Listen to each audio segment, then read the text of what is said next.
Good evening সকলকে। তো আমি চলে এসেছি, দেখো একটা জায়গা। তো তোমাদের একটা কিছু জিনিস দেখাবো, তোমরা সাথে থাকো, সঙ্গে থাকো। ওকে, তো চলো গাইস দেখা যাক।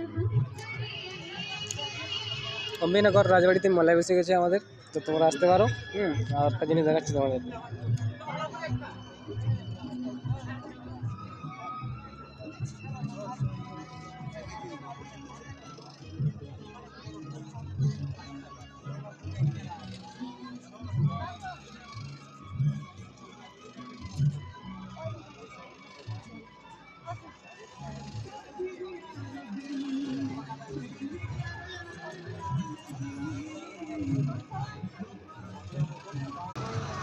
তো গাইস খুবই ভালো লাগলো দেখে।